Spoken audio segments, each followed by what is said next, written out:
Egypt and Kuwait have emphasized the urgent need for an immediate ceasefire in the Gaza Strip and the continuation of the detainees exchange.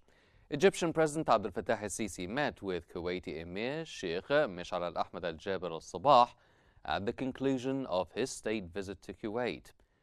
The presidency spokesperson, Ambassador Mohammed al-Qnews, said the two leaders held extended talks with their delegations, followed by bilateral discussions.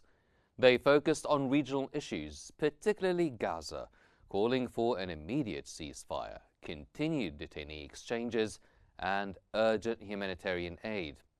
Both leaders backed the Arab plan to rebuild Gaza and rejected the forced displacement of Palestinians, reaffirming support for a two-state solution based on the 1967 borders with East Jerusalem as the capital.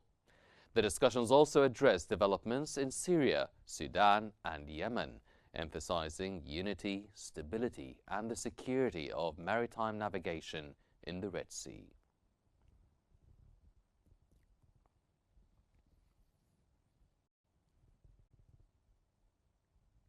Al-Qahira News has reported that Egypt and Qatar have received an Israeli proposal for a temporary ceasefire in Gaza, paving the way for negotiations towards a permanent ceasefire. The sources added that Egypt and Qatar have delivered the Israeli proposal to Hamas and are awaiting a response as soon as possible. In a statement, Hamas announced that its leadership is reviewing the proposal received from the mediators and will provide a response soon after completing the necessary consultations. The movement reiterated its firm stance that any forthcoming agreement must include a permanent ceasefire and a full withdrawal of Israeli forces from the Gaza Strip. The statement also stressed that any deal must include a detainee exchange, the launch of a serious reconstruction process for what the occupation has destroyed, and the lifting of the blockade on Gaza.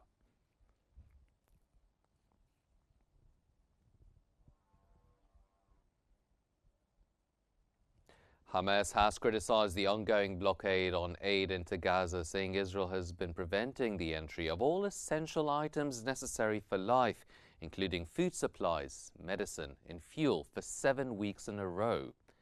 The group said in a statement that the Israeli siege comes in addition to the army targeting water wells and desalination plants and obstructing relief operations in food distribution centers.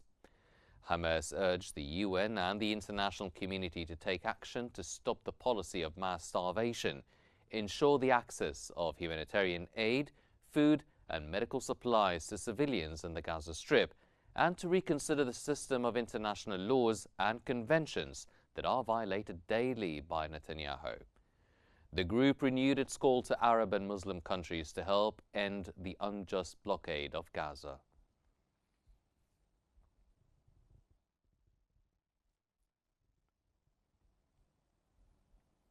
Palestine has welcomed the European Union's announcement of a new €1.6 billion financial support package over 3 years. The package aims at supporting the government's efforts and development programs, strengthening the Palestinian economy and promoting sustainable development, particularly amid the ongoing Israeli aggression across all Palestinian territories. This support reflects the European Union's principled commitment to the Palestinian cause and the two-state solution, and will help strengthen the resilience of Palestinian institutions to continue delivering services.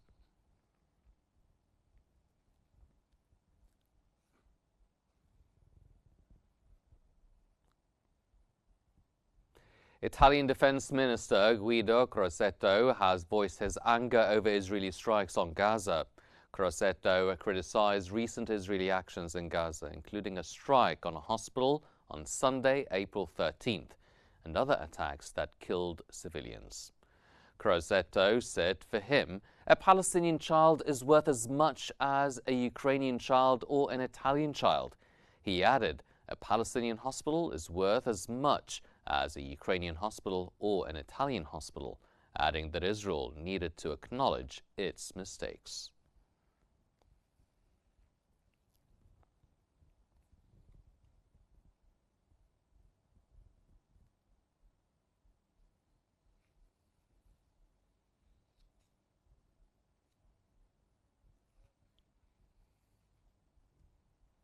The Maldives has announced it was banning the entry of Israelis in resolute solidarity with the Palestinian people.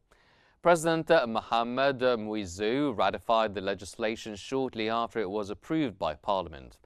The President's office said that the ratification reflects the government's firm stance in response to the continuing atrocities and ongoing acts of genocide committed by Israel against the Palestinian people. The Maldives had lifted a previous ban on Israeli tourists in the early 1990s and briefly moved to restore relations in 2010.